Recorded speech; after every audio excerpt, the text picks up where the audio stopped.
You're listening to the Go Be the Church podcast. If you are open to volunteering or to trying something or to just getting involved, whatever that looks like, it is so interesting to me to see how God will speak through those. So all supporting each other and challenging each other to continue to get better. There's times where I have to dial it back and remember that you need to be focusing on being spiritually fed as well. Things she's like, but you light up when you're at church. And it was just that like realization of someone else seeing that light. Today, we're talking about a calling that changes everything. When God invites you to leave the marketplace and step into ministry. We're sitting down with two guests who've walked that road, trading business plans for kingdom work. And they're sharing the honest truth about what that transition was really like. The joys, the fears, the surprises, and how God showed up along the way. If you've ever wondered what it means to follow God's call in any season, this conversation's for you. Let's lean in together. All right, welcome back to the Go Be the Church podcast. I am joined today by two of my absolute favorite people on staff. Don't tell everybody else on staff. And it might be because they came on staff slightly after me. So it made me so I'm no longer the new guy on staff, which is really cool. But we have here Katlyn and Jordan. It's so weird to call you Jordan. Keep wanting to say Dunahee. It's true. I was Dunahee for a while. Yeah. You're still Dunahee. Still Dunahee. Still Dunahee to us. So I'll have you guys introduce yourselves. Katlyn, we'll start with you. Why don't you introduce yourself, what you do here, and what is your favorite childhood movie? My name is Katlyn Morin. I serve as the Ministry and Leadership Development Resident, which means I'm kind of all duties as assigned. It's a vague job. But this year in particular, my work mostly focuses on work with our disciple-making communities and preparing for a marriage ministry here at First. And my favorite childhood movie would be Braveheart, Mel Gibson. Braveheart. Yeah. Great one. Not Freedom. quite what comes to mind when I think of a childhood movie. That's right. That's what. So Quartered. I feel like there's a story behind this. Is there? Well, I would say, it's funny that you say that you wouldn't think of that as childhood because I'm like a very old soul. I like as a child when other people were listening to like pop music and like whatever, like my go-to cassette tape, because I'm that old, was the best of the boppin' 50s. Like I am not from my era. So That's awesome. Yeah. That's awesome. Boppin' 50s. Yeah, that makes sense. Yeah, not just the regular 50s. It was the boppin' 50s. It was the boppin' 50s. So I take it, is the Big Bopper on that? Or was he from the 50s? I don't know. I'm not sure. Richie Valens, Big Bopper, sad day, tragic. Anyway, I digress. Mr. Dunahee, please bring us back on track. Yes. My name is Jordan Dunahee. I am the student pastor here at First Christian. And as far as childhood movie, I have to steal or reuse Jared's from last podcast or whenever this comes out, I suppose. Mine also is Space Jam. I was named after Michael Jordan by my father. Wanted to be white Michael Jordan, basically, when I grew up, and loved Space Jam through and through. Yes, it's the best. And then the first one, that is, which was around when I was a kid. So yeah, I think it's pretty universally agreed among adults that the old one is the better one. For sure. Yeah, the new one, they tried. Have to give them credit for trying something, but you just can't improve on that. Right. You really can't. Yeah. So for our podcast today, and one of the reasons that you guys are here, other than the fact that I've been wanting to get you on the podcast for a while now, is that both of you share something in common that your taste in movies clearly doesn't demonstrate, but that you both have come from, whether you're still kind of holding on to it in a sense, or you have both answered a call to join us here at First on staff and go into what we want to use the big unnecessarily Christian words, going into vocational ministry away from secular vocations. Basically, instead of working out in the marketplace, you've come on staff at church, and we would just love to dive into what that looks like. We know we have a lot of people who might be discerning what it looks like to go into work for a church. So I'd love to hear some of your thoughts on that. But also I feel like even just kind of getting to know you, I've heard that even while you were not working necessarily in the church, you were very involved here, but also ways that you were a Christian, like we say at the end of every Sunday, where you live, work, and play. So I think, Katlyn, if we want to start with you, do you want to kind of take us through a little bit of your story, kind of where you came from, and then maybe what led you into joining us on staff here first? Sure. So my background is in business. I went to a Christian college, got my degree, my bachelor's degree in marketing, and then went on to get 2 MBA degrees. And so, but I always, growing up, always had a passion for healthcare. I always wanted to work in healthcare in some capacity. I just realized, by AP biology that I was not going to be a doctor myself. So it was actually in college that I did an internship at a local hospital and found there's this whole other side of healthcare that's like the business side of things. And so that was just a cool meshing of, my skills and my passions together there. Nice. And so I spent 13 years working at Carl in a variety of different roles. I started there in management in outpatient clinics. So managing a team of nurses and techs and working alongside doctors, and then eventually shifted over into business development. So doing more stuff with our strategy and, when we want to add a new specialist or something like that. And then ended up spending my last 5 years working in quality, doing a lot with data analytics and consulting. So I'm a nerd. Okay. You sure are. Happy to say it.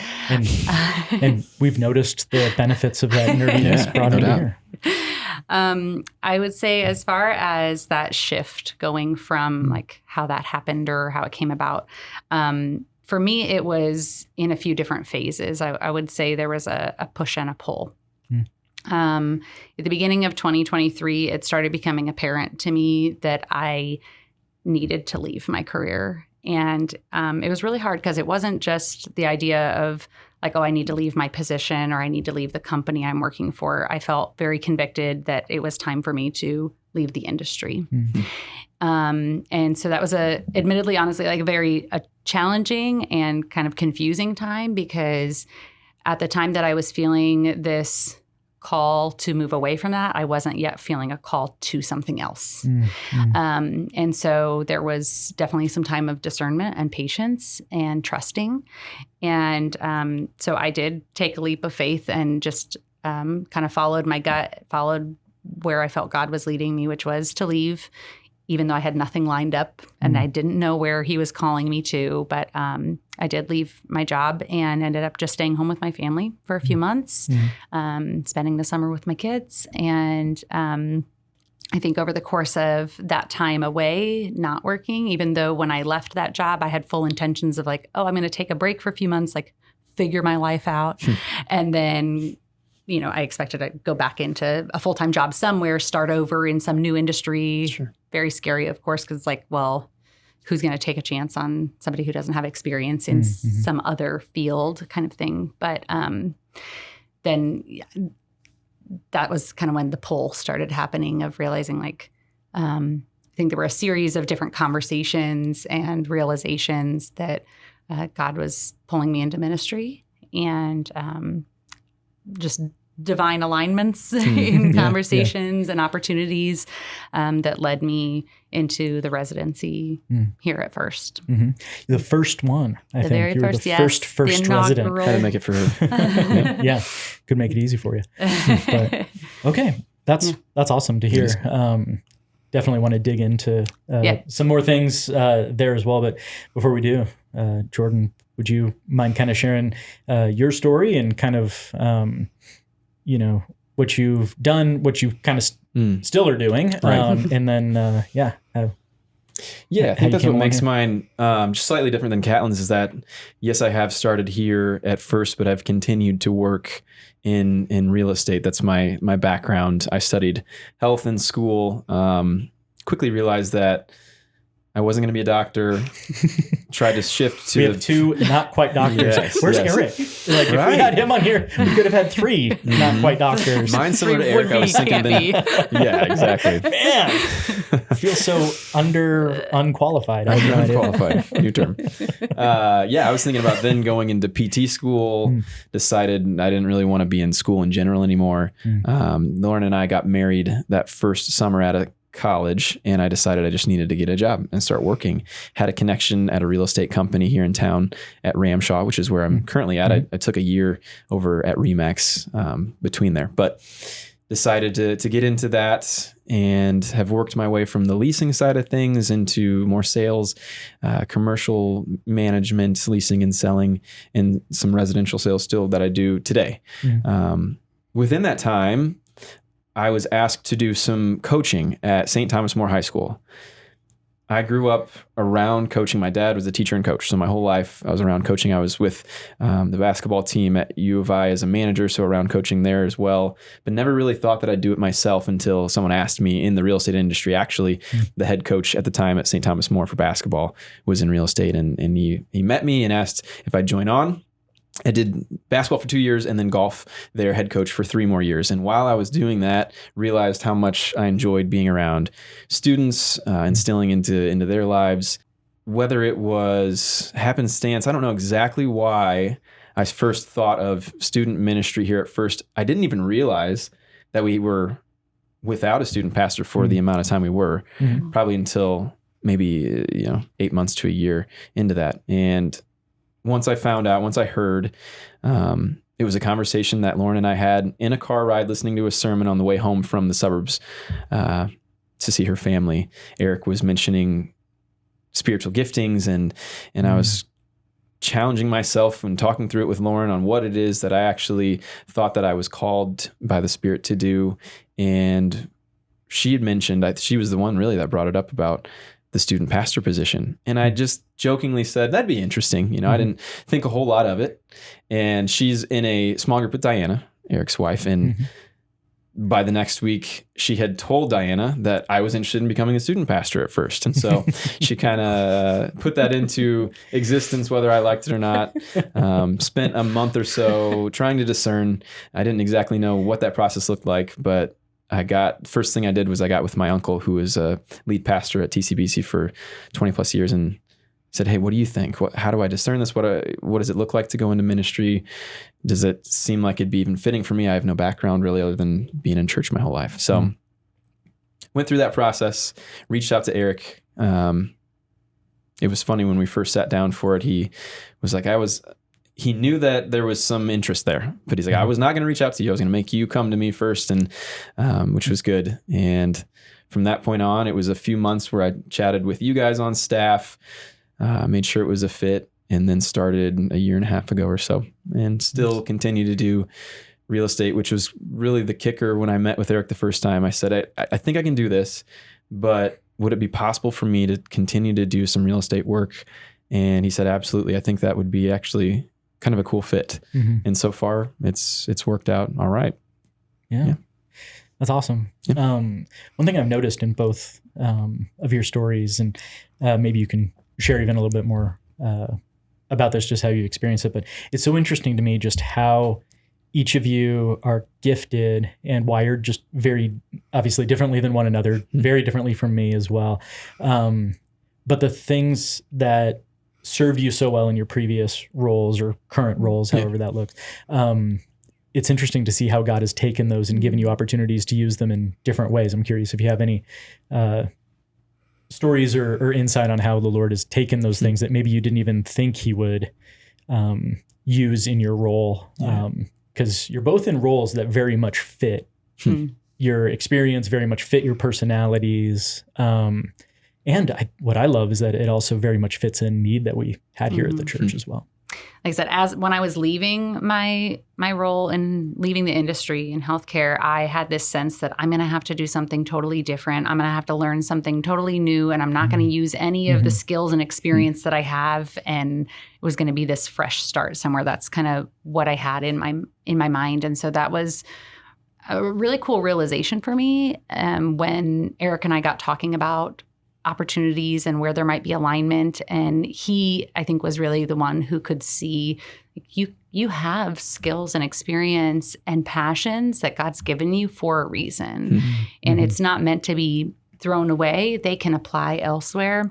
And I think that's been a really cool just learning experience for me, is that the church can use my nerdy skills and my administrative things. And, I am very different in that sense than most other people who are in like pastoral roles.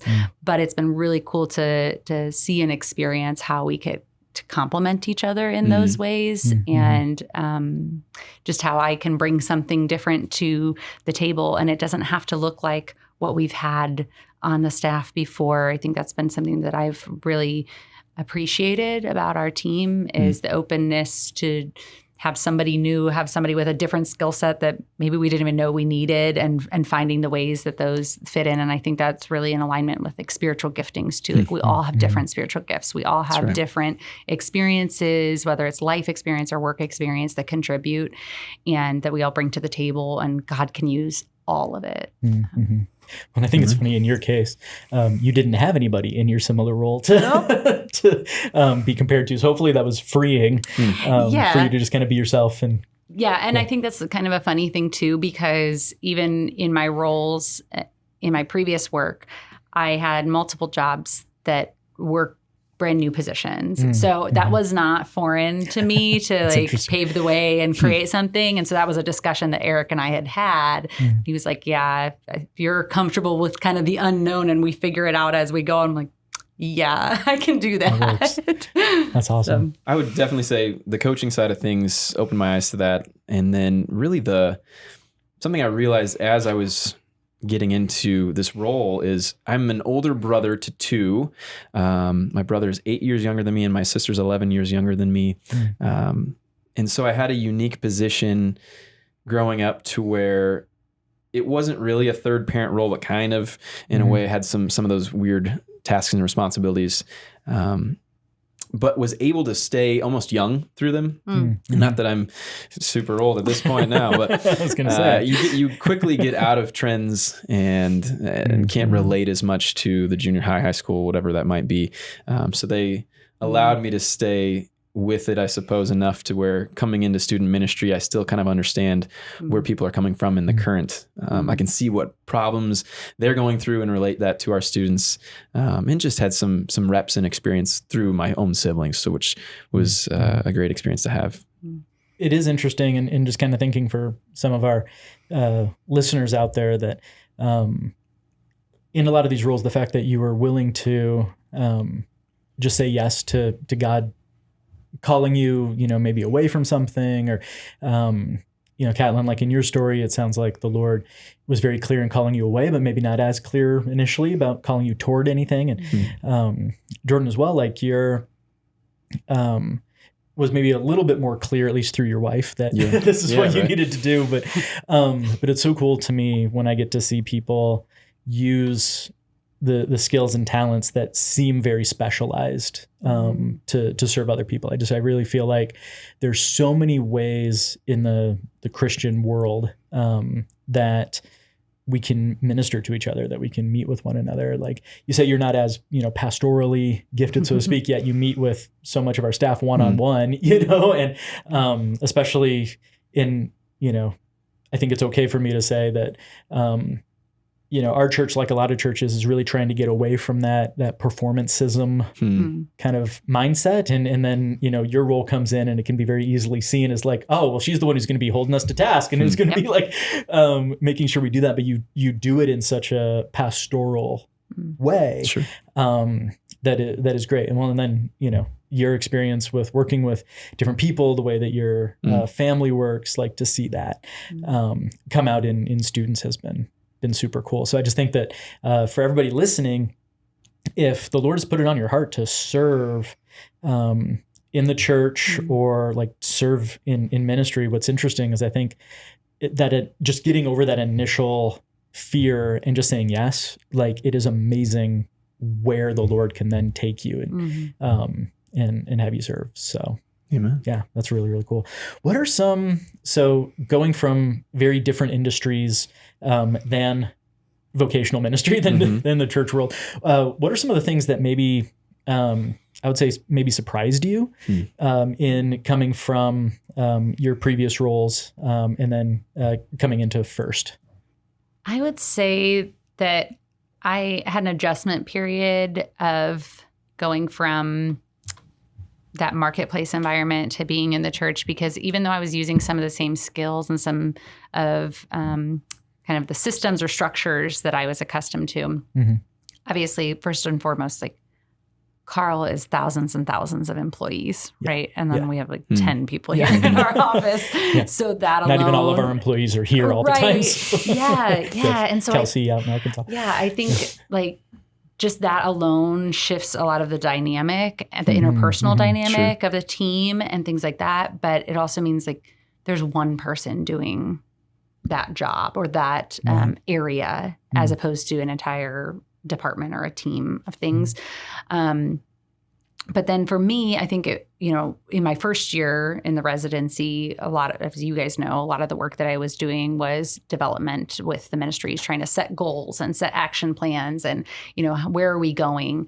That was very new to other people. And it took me a little bit of a learning curve to step back and kind of train people up in that and realize like, oh, this is foreign and this can be very intimidating to people. As you said, it's kind of like, whoa, what are we doing here? And to try and really come alongside them and say like, hey, no, I'm trying. I'm not trying to like force you to do something different. I'm trying to help us like make sure that we're staying in alignment with where you are already trying to go. How do we know that this is successful if we don't have a definition of what success is?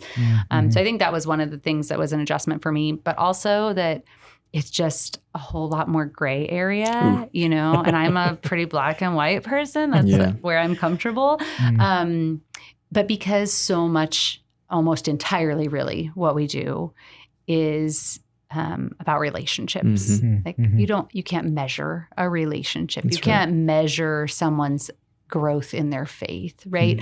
And so for me, it's been trying to, how do I bring my skill set and where I see that there is value to measuring things or to structures and systems, but allowing enough space for the people side of things too. That's probably the biggest difference for me in the work I've done. Yeah. That's good. Now I would echo the gray side of things. Going off that, I mean, I think the culture, the intentionality of the culture that we have in our staff was surprising and great, to where it's not just about a bottom dollar. It's really about something that we iterate here on staff over and over is your number one goal, your number one job or task here is to just have a relationship with Jesus. And if that's not in the right place, then you need to get that in check, really. Right. So seriously, that was the most freeing thing, I think, for me, coming in thinking I need to be some professional Christian that I haven't been. I haven't been to seminary. I don't really know how to do this thing, but to see the amount of grace we have and the amount of intentionality towards loving each other and finding ways to work together and really emphasizing where's your personal relationship with Christ and allowing everything else to flow from that. It's maybe not surprising, but nice. It's just a good thing to have. And again, I think that I thought maybe there wouldn't be a spot for someone like me or Katlyn that doesn't have really any true background in ministry, but our staff, if you really look into it, there's a good amount of people that came just from the church or didn't have a background, I think you, Samuel, and Eric are really our three that have a formal seminary. But beyond that, there's some Bible college in there. So just, we're just normal people, that are doing what we can to love Jesus better and to love the people of our church better. And that has been the most encouraging thing, I suppose, for me as I've made this transition into bivocational ministry. I have to say, you mentioned the personal relationship with Jesus, and this just reminds me, like, this might sound silly, but the one thing that really blew my mind it probably still blows my mind sometimes, of the difference is like I get paid to sit and pray Yeah. with my team. Yeah. Like, Right. Seriously. It's there's like amazing. some things that I just think about like they pay me to do this Right. job. Like they, you know what I mean? I think Yeah. that's like mind Praise God blowing. for that. Well, and I love that because that is something that I think the church should be different in. Like Yeah. you should, like you're, part of, our role in taking care of staff should be to make sure that your spiritual life is better. Because Sure. if it's not, and you're put in a position of authority, like we have an enemy that is going to attack, and you're in a position to where your relationship needs to be so much more important. But like in the same way, like I love that should be a perk, right? That you are paid to have those intentional conversations with people, to pray with people, to visit. Like that was, I remember when I first started working for a church, my favorite part similar was I get paid to like go visit somebody when they're sick. Like I would do that anyway, but like this is part of my hourly like flow. Kind of an interesting segue. I'm always curious when people come from, you obviously before you work for a church, we kind of hope that you're a Christian to begin with.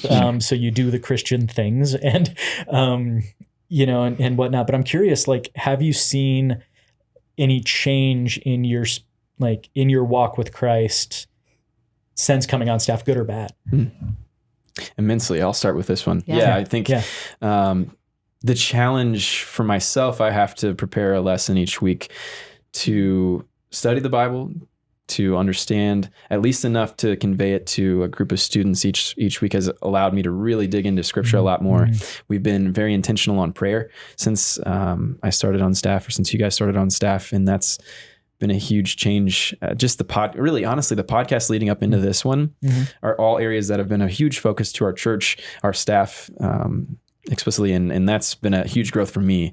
I grew up from the time I can remember in a church doing a lot of these things, but the real intentionality, the deeper understandings on prayer, on Holy Spirit, on just what does it take to truly live in a life that trusts Jesus fully and live that out is not only as a pastor, but as just a human being. Yeah. That's really cool. Yeah, I'd say my faith has grown exponentially in the last couple of years. I think honestly it started even before I was on staff, in that season of waiting, a season of surrender and needing to trust that even though I didn't see the path, trusting that God knew it. And it's one of those things, the hindsight's 20/20, right? You always look back and it's like, yep, God had that. Like I needed that season of waiting, both for my own personal faith, but also because the right things were getting in line and my priorities were shifting, and I was realizing where I needed to be. And if I didn't have that season, I wouldn't have ended up in the same place that I did. But then also in the time being on staff, obviously being surrounded by the support system of other people who are praying for you, who are encouraging you, who understand the same like level of struggle. It is, there's a different, I don't want to say pressure, but there's kind of that, like you feel an unspoken expectation about like being right in your walk. At least maybe that's how I had perceived it. And I think the vulnerability of being on a team with people who like, we're like, kind of like you said earlier, we're just people, right? Like we're all people and we all mess up and like we don't get it perfect. But we are also all supporting each other and challenging each other to continue to get better. And I think things like the intentionality of like doing our staff spiritual retreats, that has been huge for me. Those opportunities to do something totally different than anything I'd done before. But like prioritizing and valuing that time to, again, like just make sure that we are continually investing in ourselves and in our own walk has just been huge. That's awesome. Now it's interesting because I would say when I first started working for a church, so most of my professional life has been in church ministry. Started as a student pastor, then family pastor, and then I still, as much as I'm on podcasts and enjoying tech and everything, there's still part of my role that has to do with family ministry.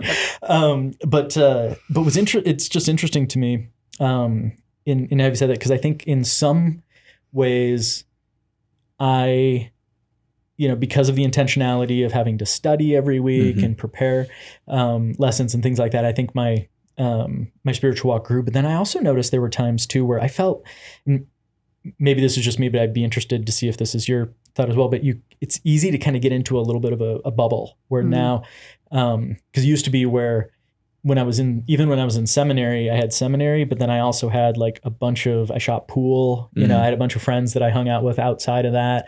I worked, like I was a butcher's assistant for a while. Like I had kind of weird, odd jobs that I just worked while I was in school. So I had all these different spheres of influence and whatnot. So I'm curious if you've noticed now that your work has also become, we talk about live, work, and play. So now we expect everyone, you have where you gather for church and small groups and all of those things is kind of one sphere. And for both of you, in a sense, two of those spheres are now kind of together, like where you work and where you go to church are kind of the same. So I'm curious, are there any, just curious your thoughts on that, or maybe any challenges that you've experienced with kind of the blending of those two things? Yeah, I would say that's a realization I came to last year. I guess I should also, this kind of goes into the previous question, spiritual growth as well. The first year of the residency was focused a lot on that growth. It was a lot of reading. I was going to say, we give you a lot of books to read. It was a lot of books. It was a stuff I wouldn't have probably otherwise picked up, but was like, oh my gosh, this was life-changing. This was really cool. And again, like the idea that it was like, this is what they're paying me to do, is like read these books and like learn and absorb and grow, was really cool. But part of that also for that first year of residency was to write a rule of life, which was something that Samuel met with me on. And that was really vital. It's something that I've like hung on to now. But as one of the exercises when you're writing that, it has you put out like relational mapping, like who are the people that you have in your life, who are your friends, your family, your immediate family, who are the people you work with, people from church, people from your neighborhood, whatever. And I had that realization as I'm writing, I'm like, see above, like it was like the same list. And so that's been something that's been a little bit challenging for me, or I have felt challenged by, would be a better way to say it, is realizing that as disciples, we're called to make disciples. And I can't make disciples of someone who, yes, I can continue to grow someone who's already within the church, but I have to be exposing myself to other people who don't know God yet in order for me to tell them about God. And I did realize like I had kind of unintentionally built a bubble that it's like, oh, I don't really have a lot of non-Christian friends or acquaintances even. I have people that I've continued to keep in touch with from my like former life, if you will. But it is a lot of even my friends group, because of involvement even before I was on staff, being in small groups, serving in creative arts. It's like my best friends are all here at first already. And so I think that's something that I still feel challenged by, of trying to continue to break out and just encounter other people that I will be given that opportunity to eventually bring them back into this bubble too. We're going to get them here if they're not here yet. But it's a good bubble to be in, to be honest. I like it. Yeah.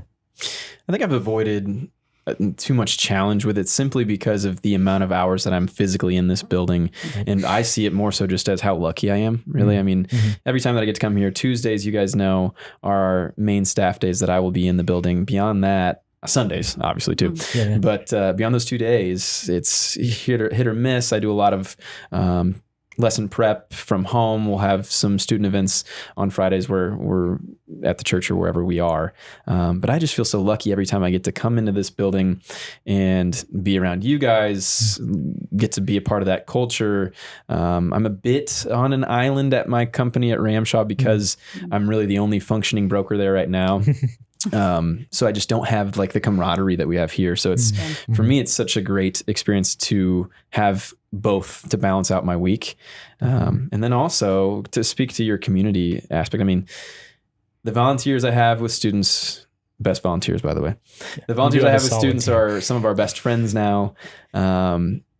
getting to work with them on Sundays, really, I mean, it's such a privilege to come in and hang out with students and be around these people that I want to spend my time with outside of church too. Yeah. So that overlap for myself has been nothing but a blessing. There's times where I have to dial it back and remember, hey, you need to be focusing on being spiritually fed as well. Like there's times where the 10:30 service rolls around and there's some stuff that I know I need to get done for the week. So I'll throw the sermon up on our live YouTube stream in the Oasis and kind of type away when I'm, have to catch myself and say, you need to go be a part of this and experience it too. And remember, this is still your church that you need to be fed by as well. So you just need to walk a couple hundred feet. Yeah, right. It's a long walk. So. I love that. And to that point, I think that is where a lot of people kind of fall into, when, they join onto a church. It feels like, you're digging into the Bible so much more so, and you're pouring into so many other people that I think it can be very easy to neglect your own growth. And especially, and I know when you first started, a lot of our conversations were like, make sure that you read scripture for yourself, because it can be very easy to, no matter what position you're in, to absorb scripture and to think about it solely for the purpose of like, how can I teach this to somebody else, or how can I don't want to look an idiot this weekend. I want to make sure I'm well versed in the scripture. Sure. Well, and we have some very smart people in this church who are like, and again, whether, some who are, have been in ministry for longer than I've been alive, who now attend here, praise God, and others who are just so passionate about their faith. And I think that's part of it too. You mentioned, both of you, the people you meet with and the community that you have around here and the friendships that you've made. I think sometimes the ways that they can spur us on to faith, I think is so good as well, because you're able to see how people live it out. And while the Lord has put us in positions of leadership in a lot of these cases, at the end of the day, we're all just following Christ. Like, the second I start thinking it's all about me, or even the second I start to realize that, a certain ministry or a certain project or a certain program, whatever it is, if it is solely reliant on one person, then we're not doing it right. That's right. And I think that's where, the team culture that we have is so important, because the ways that you are so good at running in your own lane, but also in the way that you're able to like help in other areas as well too. So, and I know our church isn't, I'm hoping in many ways that, I know that our church is unique as far as the churches I've worked for. And I want this, to be clear, I love the churches that I've worked for before, but there is something about our culture that is unique. And yet there's another part of it that like, I don't want it to be like, I want other churches to function the way that ours do, with that camaraderie and everything.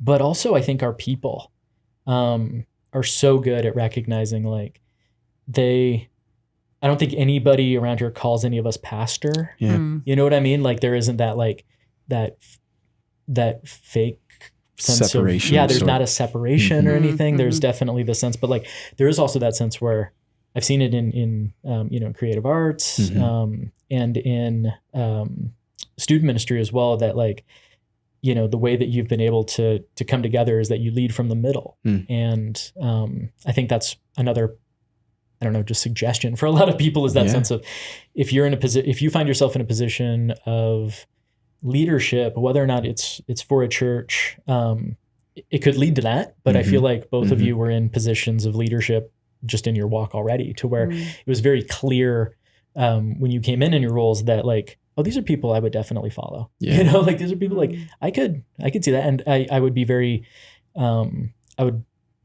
happy if our volunteers and if our congregation were to sit and listen to them. And there's so many other people in our church that I feel like there's a lot of people that I feel like I can say that about, that just don't have a position. I don't know if I'm leading anything, but just I'd speak to that. You brought up in the beginning, if you're trying to figure out, what does it look like for me to do some type of ministry, or I feel some type of calling here. I mean, first and foremost, what can you be doing to volunteer? We already have great volunteers, as I mentioned, but some of the times when I'm sitting back, and I've been able to empower my volunteers a little bit more this year to have some roles in hosting or giving messages or whatever that might be, or watching them give a small group. Gosh, I sit back and think these guys could do my job better than I could. It's It does not mean you have to have a role as a pastor to do work in the church. There's so many opportunities.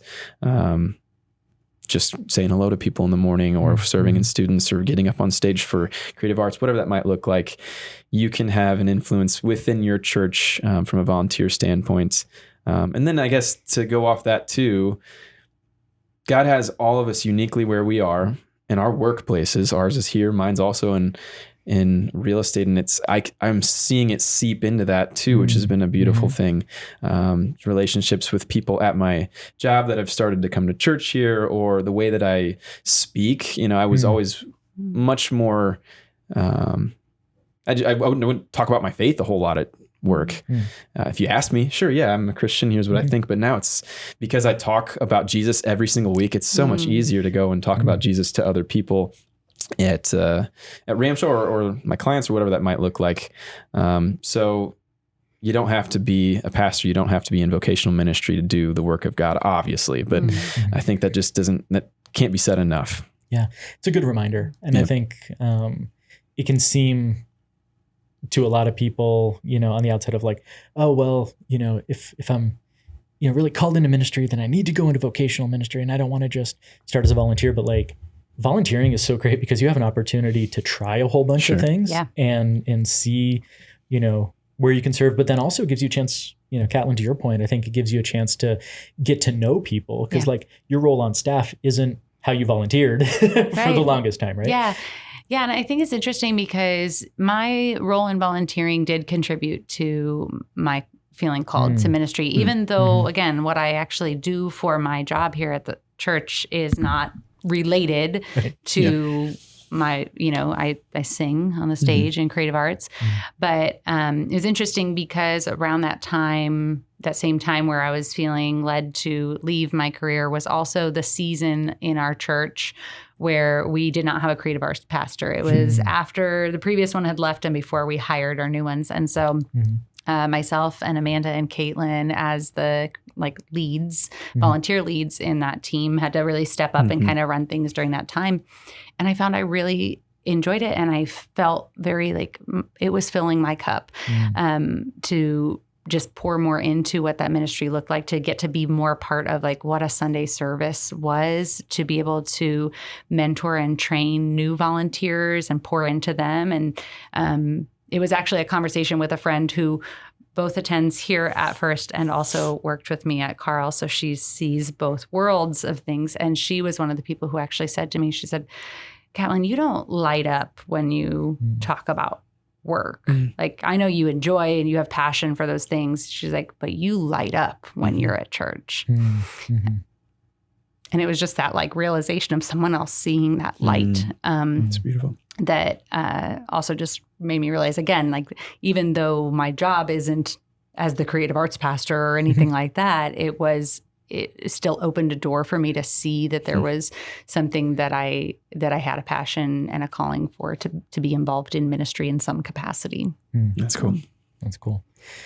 Now, I'm curious if there is somebody listening who might be kind of in a similar season, or I don't know, maybe we've encouraged some to just get more involved and just volunteer. But what about if there is somebody, and I know even in a couple of your ministries, you have people who you're mentoring and you're working through this idea of what does it look like if you feel like the Lord is calling you into vocational ministry. I'd love to hear just some of your insights. So I guess first would be, you both talked about feeling called.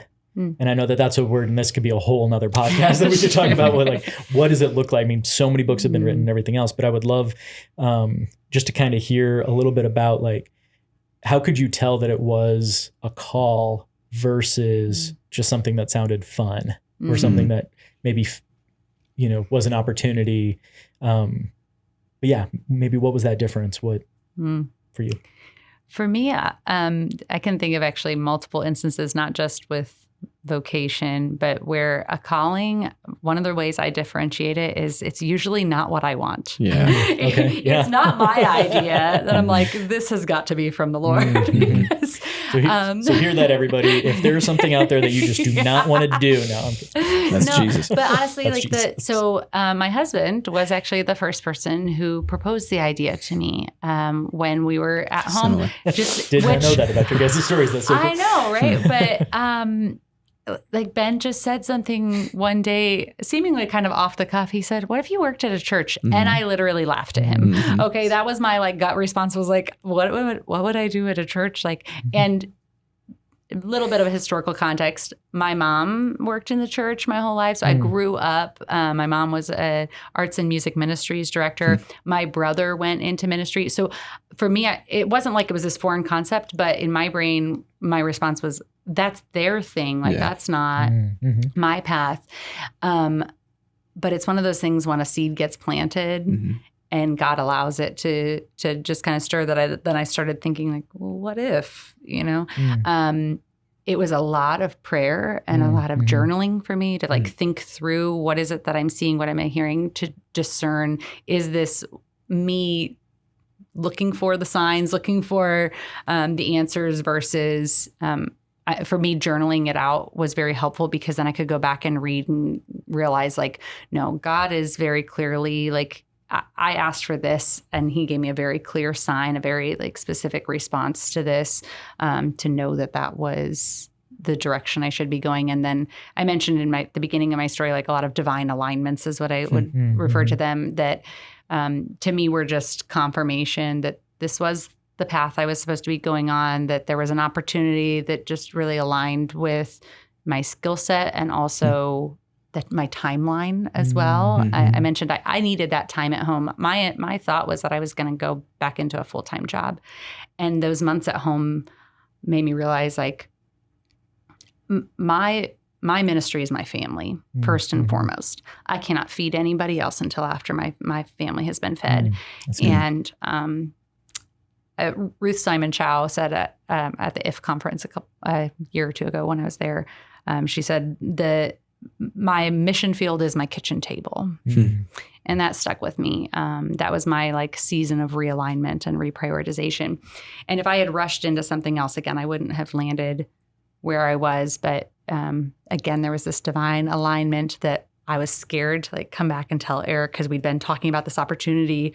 And I was like, hey, I've realized I cannot commit to anything full time. Like this is the most I could give and this is what it would have to look like. And he was like, that's perfect. That is exactly what we actually need based on recent discussions. And it's like, okay, God. So for me, a lot of times it's just those confirmations, those alignments, but not necessarily of my own effort or my own desire, but those seeds that get planted that just end up growing on their own in some way. I love that. That's really good. That's great. Yeah. I'd like to just sit in that for a second about the live side of live, work, and play, just as you're talking about that. Whether you're called to vocational ministry or not, each and every one of us, our mission field is first and foremost where we live. It's our family. Yeah. Whether you're a kid within a household still with your parents, you're married, no kids, with kids. We are called to be disciples that make disciples, and that starts at our house and our home. And that's where your ministry field really is foundational. And then beyond that, we oddly, maybe not oddly, but we just have very similar, I think, scenarios where Ben called it out in you, seemingly Lauren was urging me into it, whether Lauren. I didn't want to. Shout out spouses. And I guess with that, it's just, what are people speaking into your life? If you are, go and ask the people that are closest to you what they see. Is this something that you would echo? Is this something that, hey, maybe this isn't the exact area I'd have you go into, but there's something there. Eric had a similar conversation with me, as far as I kind of went to him thinking this is my out. I'll say I can't not do real estate just from whatever, perspective that might be. But and he kind of said, no, I think that's probably a good thing. And I said, wow.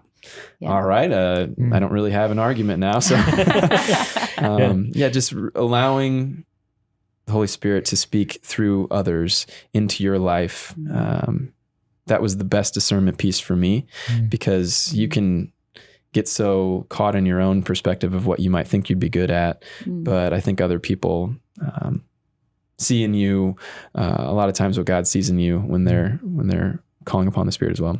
Yeah.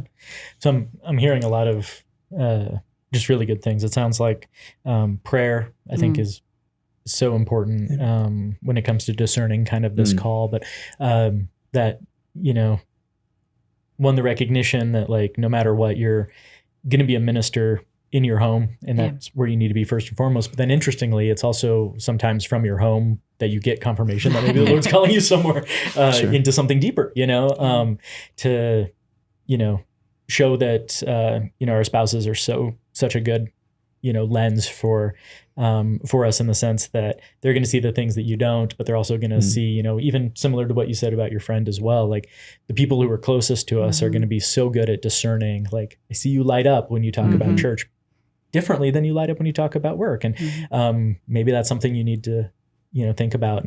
But then also I think just the opportunity, there are so many opportunities to try things.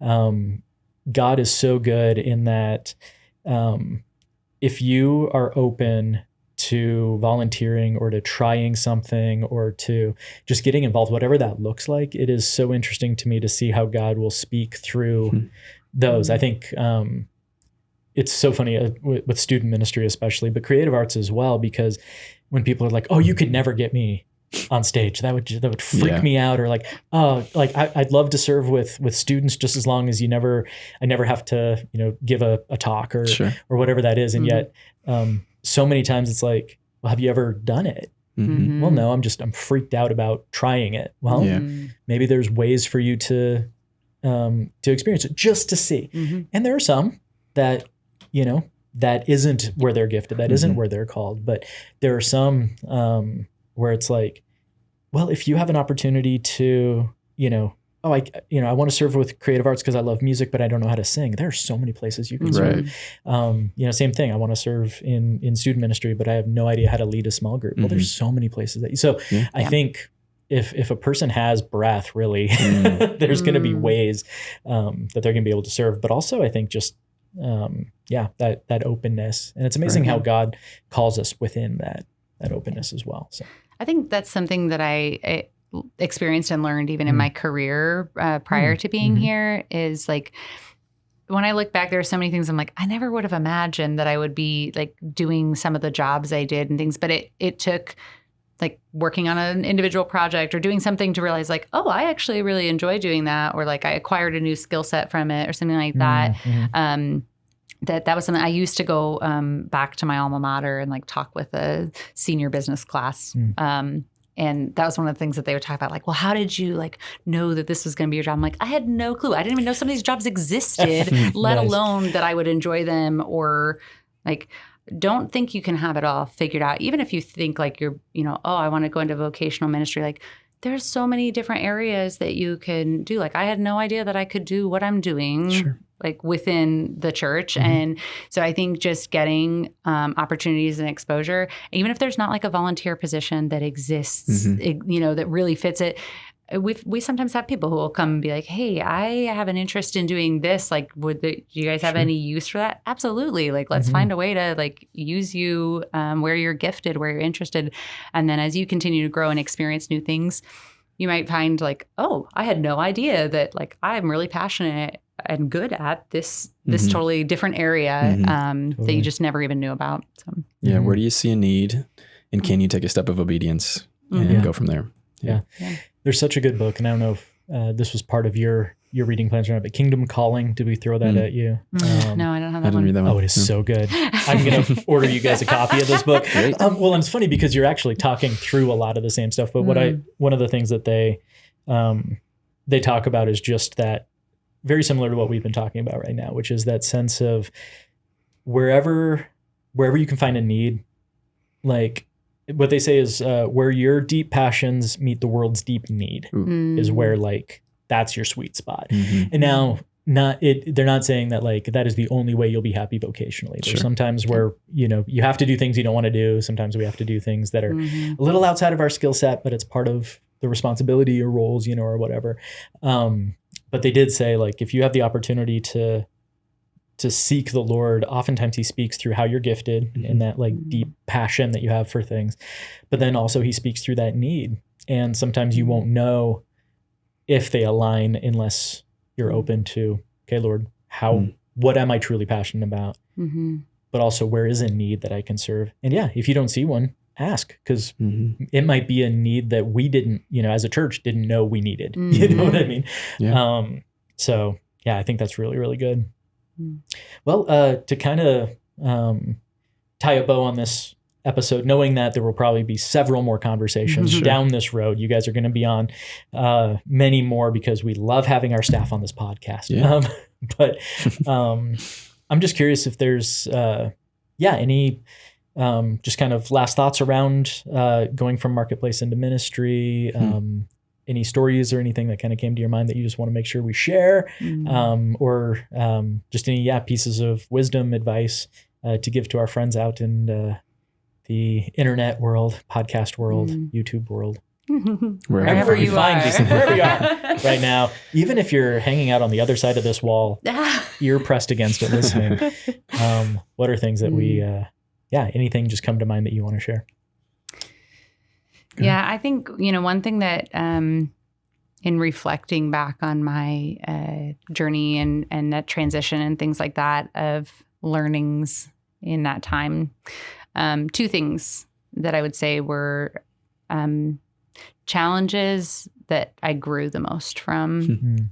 One, as I've spoken to, is that like time of trusting and surrender, of saying like, there's actually a song, sorry, I can't get through, like we made it this far without me referencing a song. We did pretty good. Amount of time. There was a song that really spoke to me during that season. And the opening line of the song is, though I can't see what's in front of me, still I will trust you. And I broke down every time I heard that song because it just really spoke to where I was at that phase, because I did not see what was in front of me. It's like, when you're taking the step without seeing if there is a path there and just trusting that God's going to like put that in place.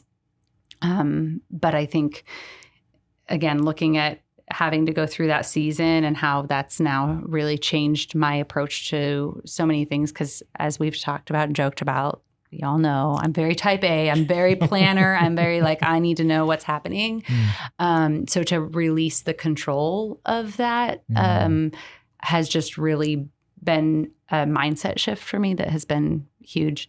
The other thing that I had a realization of that that really has stuck with me was at the time that I was trying to determine, like, can I even leave my job, right? Like there's the practicalities that come to mind first, like, can I afford to do this? Like, can we make this work financially? Which again was really a trust thing. Like, do I trust that God is going to provide no matter what that future looks like? Once I got past that, I had to really face the tough mirror, which for me was my identity had become so wrapped up in my job. And I think that's very common in our modern culture. It's like you meet somebody new. What's the first question you ask them? Like, what do you do for a living? Yep. Because that defines who they are in some sense. Well, and especially when they respond with not I do, but I am. Yes. Yeah. And so not only just that kind of general concept of like, I need to have a title that I say so people know what I do, but because I realized in that moment that so much of my perceived value had come from what I'd worked for. I've spent 13 years working to where I am and gaining the respect. And, I had top executives who are asking for my input and my recommendations and my analysis of things. And it was this sense of like, I'm going to leave this and be nothing. Interesting. And I think it's just important to remember, because as we talk about, if you're called to vocational ministry, if you're called to stay in the marketplace, wherever you are, like your identity is first and foremost in Christ. It has nothing to do with what job you work, how you spend your time, anything. As a parent, we don't look at our children and think of them by what they do, right? we look at them and we say, that's my son, that's my daughter, and that's how God sees us. And I think that was a huge growth point for me, was hitting kind of that rock bottom point of realizing like, oh, I have this pride and ego thing that I'm having to deal with, this identity crisis of like, but what will I be? Who will I be without this? That I think was just a really powerful thing that God did in my life through that transition. So I just want to share that. Yeah, thank you for sharing that. I say for myself, I found myself, as I'm sure you guys can relate to when you're starting off in any career, young people can relate to, I was constantly asking, God, is this what I'm supposed to be doing? Where do you want me to be? Am I really, is real estate the extent of what my life is? And I love real estate. I was, like I mentioned in the beginning of this, I kind of got into it out of happenstance or out of necessity, whatever you want to call it. And it's been very good for me. And so I started to use coaching as maybe this is a place where I can find more purpose and more a place where God can use me more. And then it became ministry. And I thought, okay, now I've got it. I've got the real estate can take care of my financial side if I need to, and ministry. Now I can have my purpose here. And what I've been learning over the last year and a half is God just saying, yes, it's good that you're in ministry, but I've got you where I've got you for a reason. That's why I'm still in real estate for the time being. I don't know what the next year holds, much less the next 10, but where you're at right now, God's got you there for a reason. There's always more. There's always something different out there that you could do, but you are where you are. And understand that leaning into how the Holy Spirit can work through that and empower you and guide you, you're going to be just fine where you're at, and you've got so many ministry opportunities in your current space. Continue to discern, continue to look into what God can use you for, but there's a reason why you are where you're at. And I think that the uncomfortability of, am I enough? Am I doing enough? I've lost some of that in realizing and trusting that God has me where he has me for right now. And I'm just going to take it a day at a time and trust in him. That's awesome. Yeah. Well, thank you both very much for sharing your insight and being willing to come in on a day you're not normally here to record this podcast. I get to see you so much this week, which is so good. Like this is so great. And I didn't have to schedule an appointment with you, and this is good. So I think, do you guys want to flip a coin for who gets to take us home from the podcast? Go for it, telling Katlyn. people to be the church. You got it. Yeah. I got no coins. You have the better voice anyway, so that's perfect. It's true. You do have a really good voice. What is it you want me to say? Just our call out. Go be the church where you live, work, and play. Go be the church where you live, work, and play. We'll see you next time. Thanks for joining us. Nice. Good job, everybody. Awesome. Well done. You can cut that where I asked, what do you want me to say? So you don't seem to know what's going on, but I got those few words. I was like, if I'm supposed to say something else, let me know. Ladies first. That's good. Thanks for listening to the Go Be the Church podcast. If you enjoyed what you listened to, be sure to like and subscribe and follow us on your favorite social media platform.